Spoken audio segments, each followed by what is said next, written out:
They scanned Earth for the softest possible target and found a beige building the size of 40 football fields, glowing under sodium lights at 2 in the morning, humming with machines that never slept. Their sensors called it a logistics hub. What they didn't understand was that it was the single most heavily monitored, most obsessively optimized, most quietly terrifying building on the entire planet, and they had picked the one night of the year humans fed it like a furnace. Black Friday. If you like watching overconfident empires get folded into a cardboard box, hit that like button, subscribe so you don't miss the next one, and drop a comment telling me the worst thing you've ever bought on impulse at 3 in the morning. Now let's get into it, because in about 30 seconds, the Keith Ronnie Vanguard is going to learn what a same-day delivery guarantee actually means. High Overseer Thesek Vral had studied 400 worlds before this one, and every briefing had told him some version of the same story. Humans were disorganized. Humans were emotional. Humans folded fast when shown enough force at the right moment. His scanning officer, a narrow, twitchy creature named Orn, floated a data slate in front of him showing a satellite view of a sprawling gray and beige complex outside a mid-sized American city, its parking lot lit like a small constellation that had fallen out of the sky and forgotten how to get back up. Target selected Overseer, a processing and shipping facility. Orn tapped the slate and the image rotated slowly, revealing loading docks along one entire side like gill slits on some enormous sleeping fish. Population inside at any given time approximately 3,000 workers, unarmed, non-military, structure size 2.1 million square feet, no visible fortifications, no defensive turrets, minimal exterior lighting security. Thesek narrowed all three of his eyes with something close to satisfaction. 400 worlds had taught him to recognize an easy target by its shape, and this one had the shape of nothing at all, no walls, no towers, no obvious teeth. And its purpose? Unclear, Overseer. Human communications refer to it interchangeably as the warehouse, the FC, and repeatedly the machine that eats souls. Orn hesitated, claws tightening slightly on the edge of the slate. We assumed that last one was a colloquial exaggeration. It was not an exaggeration. It was a Tuesday. It just happened to be the specific Tuesday-adjacent Friday that the entire commercial apparatus of a continent had spent 11 months building toward, and nothing in the Keith Ronnie survey data had thought to flag a date on a calendar as a strategic variable. What none of Thesek's scans could measure was the actual internal state of an Amazon-style fulfillment center on the night before Black Friday. The conveyor belts alone moved 11 miles of packages an hour, a number so far beyond anything in the Keith Ronnie logistics manuals that it hadn't even registered as anomalous. It had simply been filed under background noise. Every worker inside had already been standing for 6 hours and had 4 more to go. Every manager inside was tracking a number on a wall-mounted screen that dropped further behind target with every second nobody was moving fast enough. And somewhere in aisle 340C, a picker named Denise Ackafer had just discovered that someone, at some point during the previous shift, had placed a single loose AA battery into the bin reserved for outdoor lawn furniture, and she had feelings about it that would outlast the invasion by several hours.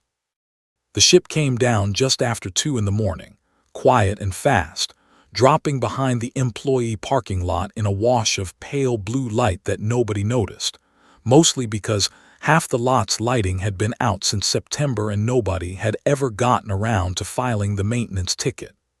It was the kind of detail that would have concerned a more paranoid invasion force. It concerned nobody, because the Keith Ronnie had never once considered that a species capable of interstellar detection avoidance would simply fail to fix a light bulb out of institutional inertia. The first thing the landing team noticed once boots hit asphalt was the noise. Not alarms, not sirens, just the low, relentless mechanical roar of a building that had never, in its entire operating history, been designed to stop for anything. Squad leader Vesic Thorn led 6 soldiers toward the nearest loading dock, weapons drawn, moving in the tight, practiced formation of a species that had conquered 11 worlds without losing a single planetary campaign. He raised a scanner toward the wall of rolling steel doors, each one large enough to swallow a delivery truck hole, and watched the readout paint the interior in soft green light. No visible security personnel, he reported over the squad channel. Structure appears undefended. It was not undefended. It had 41 secure. ID cameras per zone, a badge access system with facial recognition, motion sensors along every dock door, and a night shift security guard named Gary who was currently 3 episodes deep into a true crime podcast about a man who had faked his own kidnapping for insurance money, and who would absolutely notice something eventually. Just not yet. Vesic's team breached through a side door reserved for delivery trucks, the kind of entrance a real security team would have flagged as a vulnerability years ago, and a real facility's budget had simply never gotten around to reinforcing. What greeted them on the other side was not a hallway.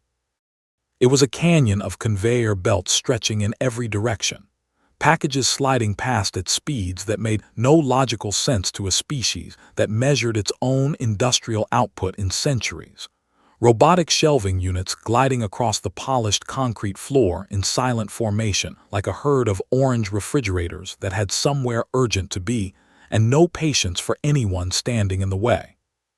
One of the soldiers, a younger trooper named Kess who had never actually seen ground combat and had spent most of the transit dreading his first, stared up at the shelving units with something between awe and alarm. Overseer. Autonomous ground units detected. Hundreds of them. Back on the ship, Thesic studied the feed with growing interest. Combat drones. Orn checked the readout, cross-referencing 3 separate sensor logs before answering because the numbers kept refusing to make sense. Unclear function, Overseer. They do not appear to be armed. They appear to be delivering things to people, constantly.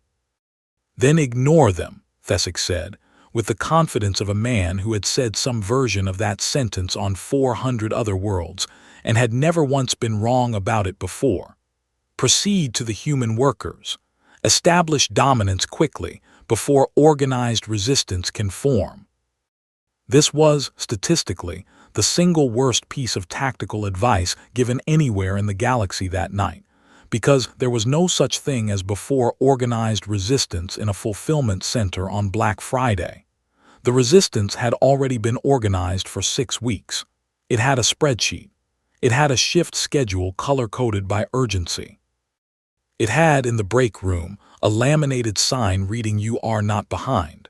The target is unreasonable," taped up by an anonymous employee sometime in October and never taken down, because everyone agreed with it too much to remove it. The first human to actually notice the invaders was Denise Akafer, 41 years old, 6 years on the floor, current holder of the facility's unofficial record for fastest pick rate in her zone. A record she defended with the quiet, unglamorous ferocity of a woman who had never once let anyone else touch her scan gun. She rounded the end of an aisle, gun raised out of pure muscle memory rather than any conscious threat assessment, and found herself face to face with a 7-foot-tall armored alien holding a rifle roughly the length of her own torso. She looked at him. He looked at her. Somewhere behind her, the conveyor belt kept moving because the conveyor belt did not care about first contact, and neither in that particular moment did Denise. "You're blocking my aisle," she said. Vesic's translator processed the sentence with a half-second delay that felt, to him, unnervingly long. "This facility is under Keithrani authority. Remain calm and—" "You're blocking my aisle." She held up the scan gun like it was a citation waiting to happen, and in every way that mattered to Denise's shift it was. "I've got a rate to hit. Move or get scanned. I genuinely don't care which." Vesic did not move. This was his second mistake of the night, and it would not be his last. Denise scanned him. The gun beeped, cheerfully, indifferently, the same tone it made for a discounted blender or a case of paper towels. On her handheld, a shipping label began to print. Vesic looked down at the small, adhesive rectangle now stuck, inexplicably, to the front of his chest armor. "What?" he said slowly, in a voice that had commanded soldiers through 11 campaigns and had never once sounded this confused. "Is this?" "That's a return label," Denise said, already walking past him toward the next bin because the next bin was not going to pick itself. "Congratulations, you're going back to sender." Within 4 minutes, word had spread across Denise's radio channel, the one the floor workers technically weren't supposed to use for anything but shift coordination, and used constantly anyway, that something big, gray, and heavily armed was wandering Zone C acting confused about basic wayfinding signage. This information reached 3 groups almost simultaneously: the overnight security office, the shift supervisors, and most dangerously of all, the packing line.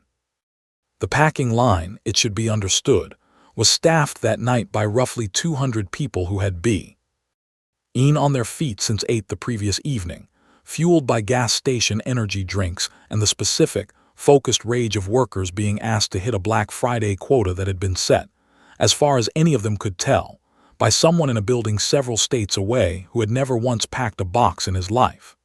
They did not have weapons. They had box cutters, packing tape guns, and an institutional memory of every indignity the last 6 weeks of peak season had inflicted on them. They were, in short, exactly the wrong crowd to walk an armed alien squad into, and Thesic was about to do it anyway.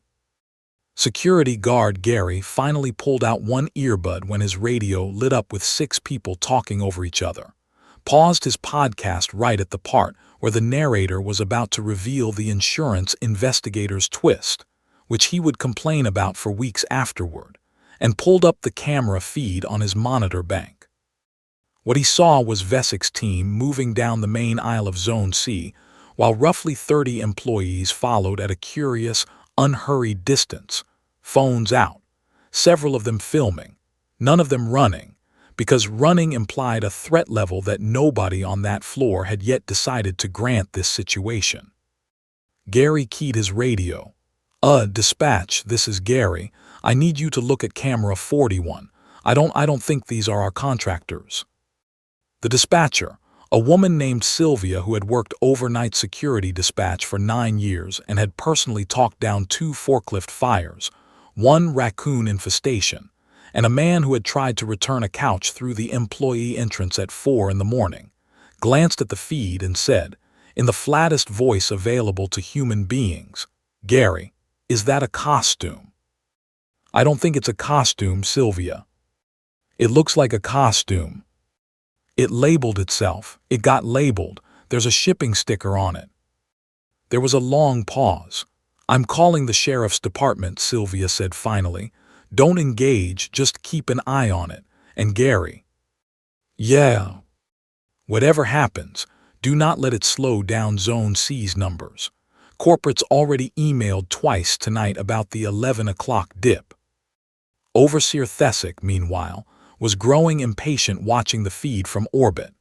400 conquered worlds had trained him to expect a certain rhythm to a first engagement: shock, confusion, a scramble towards some kind of organized response, however primitive. What he was seeing instead was a species that had apparently filed his invasion somewhere just below a supply chain irregularity.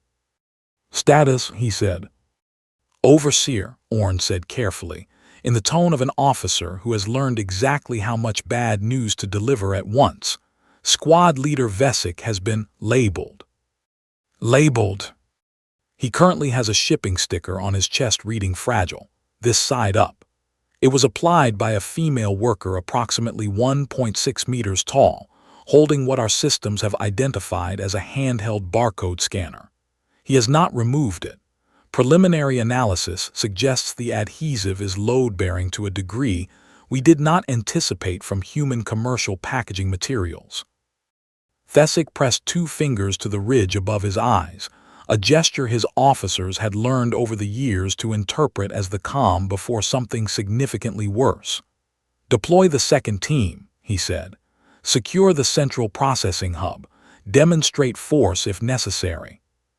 The second team dropped in near the packing stations, directly into the one part of the building running at absolute maximum capacity, staffed by the most sleep-deprived, most deadline-driven, most quota-obsessed workforce in the entire facility.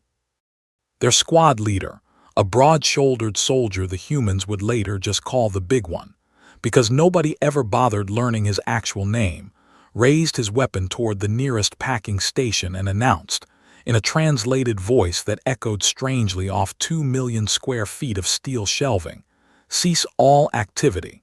This zone is under Keith Ronnie control." Nobody ceased activity. Ceasing activity was not a concept the packing line's brains had access to at 2:15 in the morning during Black Friday peak. Ceasing activity was, at that specific moment, functionally impossible, the same way it would have been impossible to ask the conveyor belts themselves to simply take a break and think about their choices. A packer named Marcus Webb, who had personally taped 4,000 boxes that shift and had exactly 0 patience left in his body for anything that was not a box, glanced up, registered large armed thing standing in my walkway, and did the only thing 6 weeks of peak season training had wired his hands to do without consulting the rest of him. He grabbed the alien by the wrist, spun him toward the open conveyor belt, and said, "You're in the flow lane, buddy. You gotta keep moving," and shoved. The soldier did not so much keep moving as get physically deposited onto the belt, which, being a conv. air belt, designed specifically and exclusively to move things, immediately began moving him. He rode at 40 feet down the line, past 3 separate stations, each worker glancing over just long enough to slap a shipping label onto whatever part of him happened to be closest before returning to their own boxes without missing a beat, the way a person might swat a fly without ever fully looking up from their phone. By the time he reached the end of the line, he had 6 labels stuck across his armor. One read "Handle with care." Another, applied by a woman named Priya who worked the fragile goods station and held very specific professional standards about label placement, read "This side up, upside down," and everyone at her station agreed it had been worth the 2 seconds it cost her rate to do it properly wrong. Overseer Thesic watched this footage in real time and felt something he had not felt across 400 conquered worlds, which was the specific, cold horror of watching a fully armed soldier get processed like inventory by an assembly line that had no idea it was doing anything unusual. "Report," he said, voice tighter now than it had been 10 minutes earlier. "Second team has encountered the packing process, Overseer," Orn said, choosing each word with visible care. "They are being labeled and moved along the automated sortation system. Several appear to be approaching the truck loading dock. They are being loaded onto delivery trucks." "It appears so, Overseer. The facility's sortation algorithm does not currently have a category for combatant. It has processed our soldiers as oversized parcels requiring manual handling." At the loading dock, an actual delivery driver, subcontracted, exhausted, halfway through the worst overnight shift of his career, a man named Dwayne, who had not planned on any of this when he took the route, stared into the open bay of his truck at 2 very confused, very heavily armored aliens sitting among 400 cardboard boxes, both of them still stuck with shipping labels, and said, out loud to nobody in particular, "I am not paid enough for this route." He shut the bay door anyway. The manifest said the truck was full. The truck was, by every metric the system cared about, correct, and Dwayne had learned a long time ago that arguing with the manifest never ended well for Dwayne. Back on the floor, Denise Acaffer had reported the intrusion to her shift supervisor, a woman named Carla Reyes who had survived 11 consecutive Black Fridays and had exactly one operating philosophy left in life. Nothing. Not weather, not equipment failure, not a fire drill, not, apparently, an alien invasion, was allowed to slow down her numbers. Carla listened to Denise's description, tall, gray, armored, blocking Zone C, nodded once, the way she nodded at almost everything, and got on the all-facility radio. All associates, this is Carla. We have unauthorized personnel on the floor. If they are not wearing a badge, they do not belong in your zone. Do not let them slow your rate. If they get in your way, root around them or through them, I don't care which. We are 4 hours from end of shift and I want this facility at 98% before the trucks roll. That is all. It was, without exaggeration, the single most effective piece of counter-invasion doctrine issued anywhere on the planet that night, and it had been delivered with less urgency than a lunch break reminder. Because to Carla, in the specific hierarchy of things that mattered at 2:30 in the morning during peak season, unidentified armed intruders ranked somewhere below a jammed conveyor belt and somewhere above a broken vending machine. The third landing team touched down 12 minutes later, near the far end of the parking lot, close to where the overnight temp workers parked, because it was the only section with open spots that late.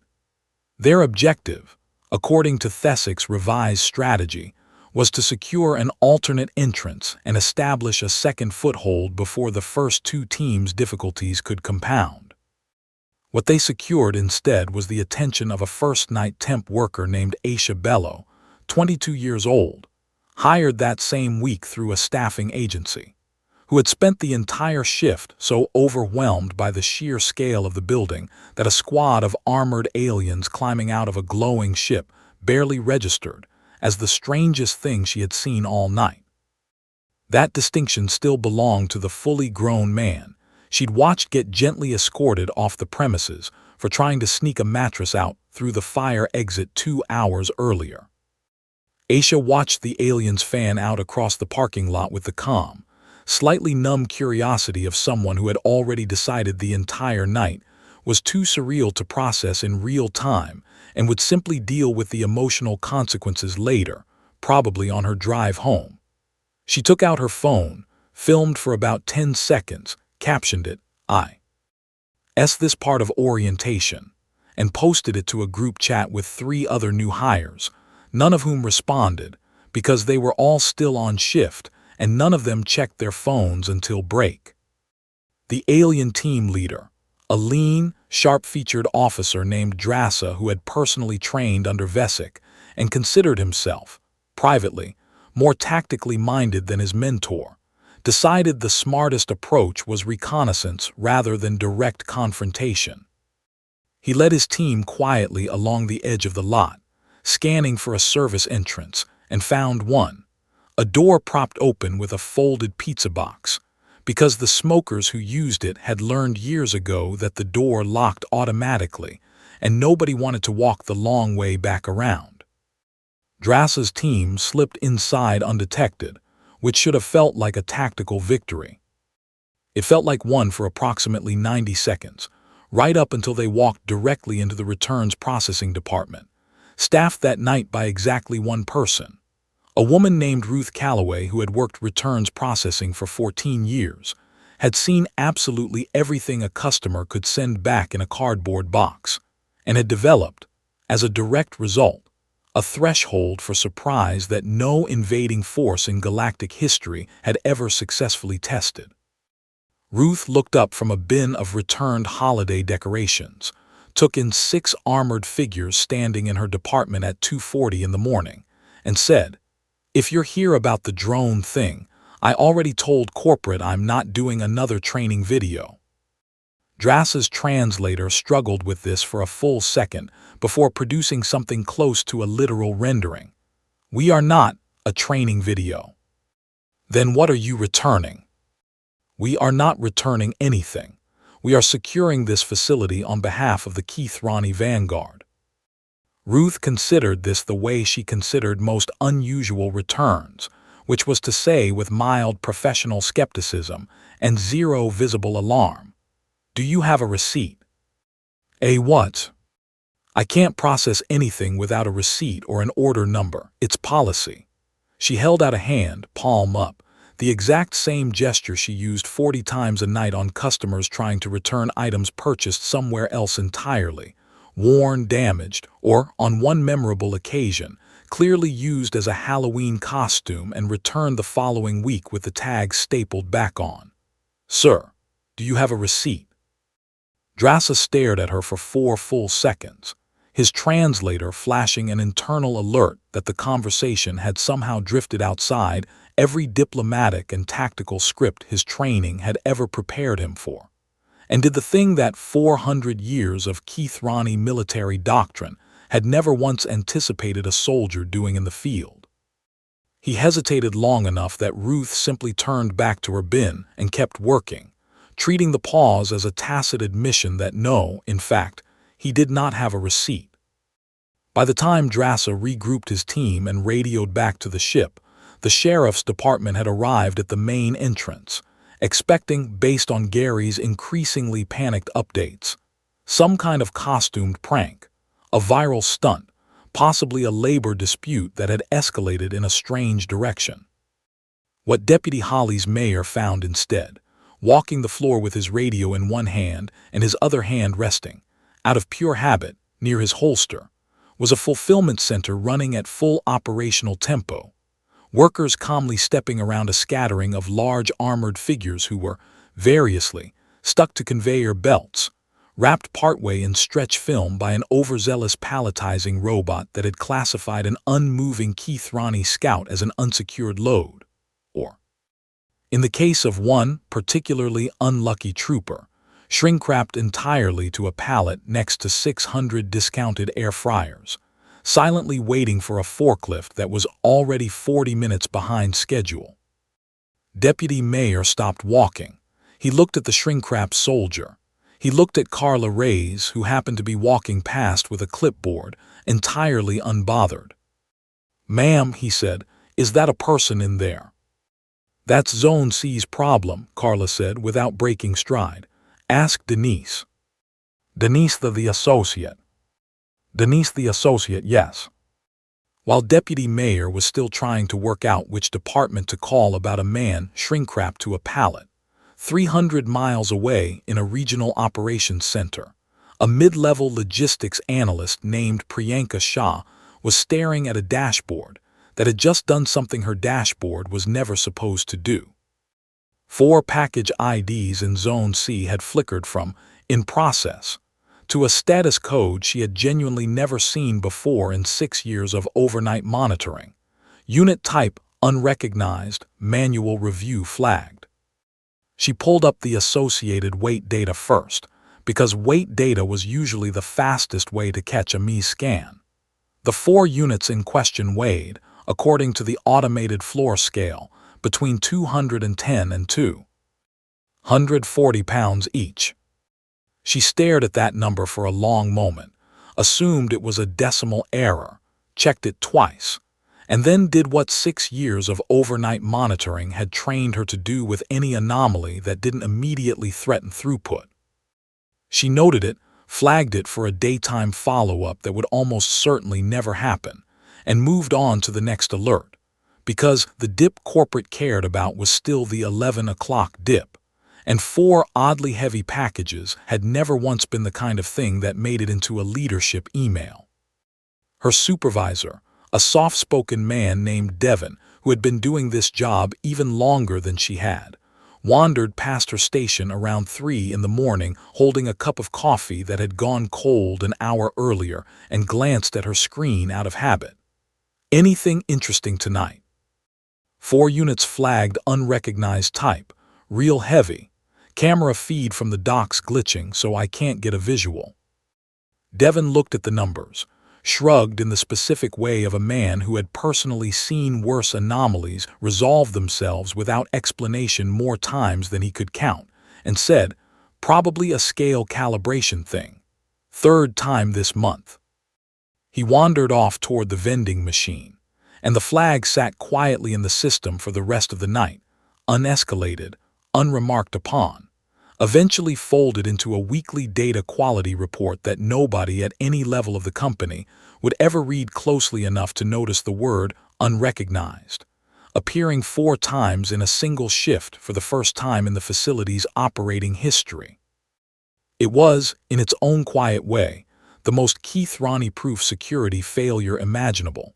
Not a lapse in vigilance, but an entire system so thoroughly optimized around a single metric that anything outside that metric simply ceased to be visible, no matter how strange, no matter how heavy, no matter how many limbs it briefly appeared to have on a grainy loading dock camera before the feed corrected itself. Deputy Mayor keyed his radio a second time, more carefully this time, aware that whatever he said next was going to be repeated back to him at some point by a dispatcher with questions. "Dispatch, I'm going to need you to send whoever's on shift tonight, and I want it on record I said this calmly. There's a person, or possibly not a person, shrink-wrapped to a pallet in receiving, and there's what looks like a shipping label stuck to a guy in body armor over by Dock 4, and everybody working here is acting like this is a completely normal Tuesday." "It's Friday," the dispatcher said. "I'm aware of that, and that's not helping." The backup, when it arrived, consisted of 2 more deputies and a supervising sergeant named Wallace who had been on the force for 22 years, and had, in that time, developed a professional habit of assuming the simplest explanation was almost always correct, right up until the moment it very obviously wasn't. He took one look at the shrink-wrapped trooper, one look at the shipping label reading fragile, this side up still stuck to Vesik's chest across the room, and said, with the flat, tired authority of a man who had genuinely seen everything twice, "I'm gonna need somebody to explain this to me slowly." Nobody explained it slowly, because nobody on the floor had the spare capacity to explain anything at all. The 11 o'clock dip corporate had emailed about twice was still a live concern. The trucks were still rolling on schedule. Somewhere in receiving, a brand new shipment of discounted televisions had just arrived and needed processing before shift change. And none of that stopped simply because there were now, by Sergeant Wallace's informal count, at least 9 large armored figures scattered across the building in various states of accidental captivity. Overseer Thesek pulled his remaining forces back to a staging position near the ship and reviewed the casualty report, which was not a casualty report in any sense his species had a word for. Nobody was dead. Nobody was even badly hurt, beyond one trooper who had strained something attempting to free himself from an unusually aggressive length of packing tape. His soldiers were simply gone, absorbed, sorted, labeled, and in at least 4 confirmed cases, already loaded onto trucks now 3 miles down the interstate, their positions blinking steadily away from the facility on his tactical display like migrating birds nobody had told him to expect. "Orbital Command is requesting a status update," Orn said quietly, in the careful tone of an officer who has learned, over several very long hours, exactly how much bad news his commander could absorb before demanding a scapegoat. Thesek stared at the screen, where a live camera feed showed Vesik, his single most decorated squad leader, veteran of 11 campaigns, holder of at least 3 commendations Thesek himself had personally awarded, being gently but firmly redirected out of a restricted forklift. FT Lane by a floor associate holding a cup of gas station coffee in one hand and pointing with the other, without once looking up from her phone. "Tell them," Thesek said slowly, each word arriving like it cost him something, "that the target facility does not recognize combatants. It only recognizes inventory." There was a long silence on the other end of the channel. Then, finally, a reply from Orbital Command that Thesek would later describe in his own report as the single most demoralizing sentence of his military career. "Please confirm inventory, as in packages." "Confirmed," Thesek said, "as in packages." He considered, briefly, escalating further, deploying his remaining reserve, committing fully to securing at least one section of the building before dawn. He looked again at the tactical display, at the 4 blinking dots now well outside any realistic recovery radius, at Drass's team standing frozen and uncertain in a returns department presided over by a single unarmed woman who had asked for a receipt, and made, for the first time in 400 worlds, the decision that his species had never once needed to make before. He decided the target wasn't worth what it was already costing him, not because of any weapon he had encountered, but because of the sheer, grinding, indifferent efficiency of a system that had never once paused to ask what he was. He ordered a full withdrawal at 3:15 in the morning. It was not called a retreat in his official log. It was called, and he was very particular about the exact wording, logistics-based extraction following unanticipated processing delays.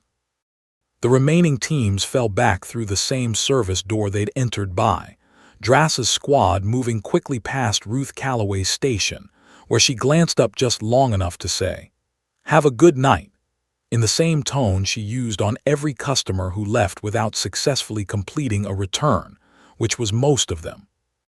Vesic, still wearing 5 of his 6 shipping labels. The 6th had come loose somewhere around the loading dock, and now sat, mysteriously, stuck to the back of a passing robotic shelving unit, destined to travel the warehouse floor for the rest of the night as an unintentional piece of alien-adjacent inventory, limped toward the extraction point, with the particular gait of a soldier whose dignity had taken considerably more damage than his body. The ship lifted off just as the first wave of morning shift workers was pulling into the parking lot, most of them too tired and too focused on finding a decent spot to notice a departing spacecraft. One of them, a receiving clerk named Tyrell, arriving 40 minutes early because his ride had dropped him off ahead of schedule, glancing up just long enough to say, "Huh," before shrugging and heading inside to clock in, because whatever it was, it clearly wasn't going to affect his start time. And that was the only variable that had ever really mattered to Tyrell at 6 in the morning. By sunrise, the facility had hit 99% of its Black Friday target, missing only because 4 confirmed packages, later identified in an internal logistics memo as non-standard oversized units, likely scanned during peak volume, a phrase that would go on to become a small, private joke among the handful of employees who actually knew what it referred to, had been loaded onto trucks bound for distribution centers in 3 different states and never successfully accounted for in the following week's inventory reconciliation. Somewhere on one of those trucks, Vesic Thorne sat wedged between a pallet of discounted air fryers and a box of tangled holiday lights, 6 shipping labels reduced to 5, but still stubbornly present, quietly reconsidering every decision that had led him to this exact moment across an otherwise decorated 400-world career. He would later describe the ride, in his own personal log, as the longest 3 hours of his life, made longer by the fact that the truck's driver had the radio tuned to a station playing the same 6 holiday songs on a loop, none of which the Keith Ronnie translation matrix could adequately explain the emotional purpose of, though by the second hour Vesic found himself unable to stop humming one of them anyway. Denise Acaffer clocked out at 6, beat her personal pick rate record by 11%, and told her husband over breakfast that work had been weird but fine. She did not mention the aliens specifically. She mentioned that someone had left a battery in the lawn furniture bin again, and that this was, in her professional opinion, a bigger problem than whatever had been going on in Zone C overnight, because at least Zone C's problem had left on its own. Carla Reyes filed her end-of-shift report exactly on time, listing the incident under miscellaneous floor disruption, resolved without impact to throughput, a category that existed specifically for things like forklift near-misses. Says and the occasional customer who wandered in off the loading dock looking for a bathroom. Corporate never asked a follow-up question, because the only number corporate had ever actually cared about that night had come in at 99%, and 99% did not generate emails. Security guard Gary finished his podcast on the drive home, finally learning the twist about the insurance investigator, and spent most of the following week trying to explain to his girlfriend why he kept bringing up the warehouse thing at dinner, without ever quite managing to make it sound as strange out loud as it had felt on camera. Sylvia in dispatch filed an incident report so carefully worded, unidentified individuals in non-standard costume, self-resolved, no facility impact, that it was flagged by nobody, reviewed by nobody, and eventually archived alongside several years of equally unremarkable overnight logs. Sergeant Wallace, for his part, wrote up a report that used the word unclear 4 times in 6 sentences, filed it, and told his wife over dinner the following night that he had, in 22 years on the force, finally seen something he genuinely could not explain, and that he had decided he was fine with that, because the alternative was thinking about it more than he wanted to. Ruth Calloway never mentioned the incident to anyone.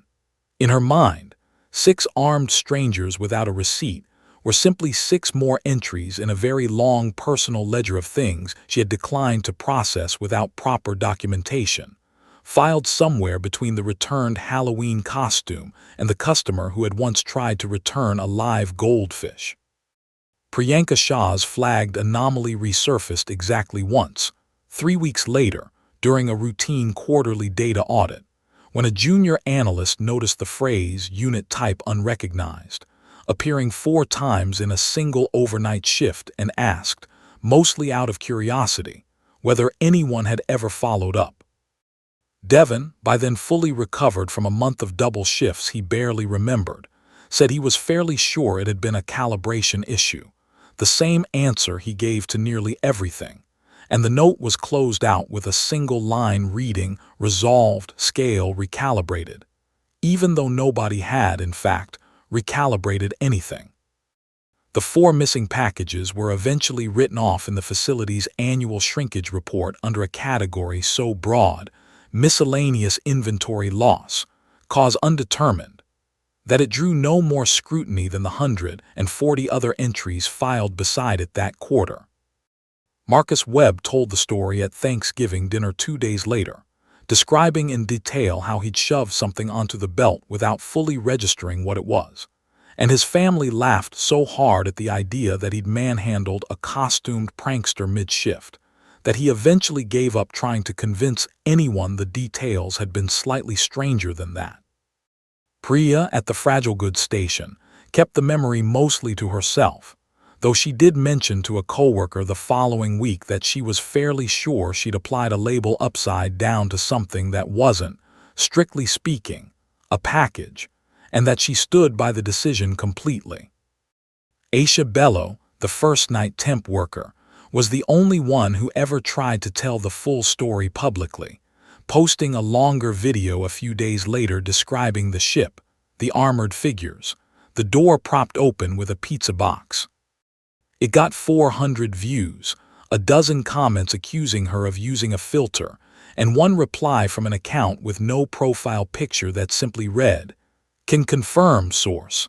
I was there," which she assumed for months afterward was a joke from one of her fellow new hires, and never quite worked out that it wasn't. High Overseer Thesek Vral was quietly reassigned 3 months later to oversee logistics coordination for a supply depot on a moon nobody particularly wanted to visit, a posting his superiors described, without any apparent irony, as a better fit for his demonstrated strengths. He accepted it without protest. In the years that followed, whenever a younger officer complained about a difficult assignment, Thesek developed a habit of telling them, in the driest voice available to him, that whatever they were dealing with, it almost certainly did not involve being outmaneuvered by a conveyor belt, and that they should consider themselves fortunate on that count alone.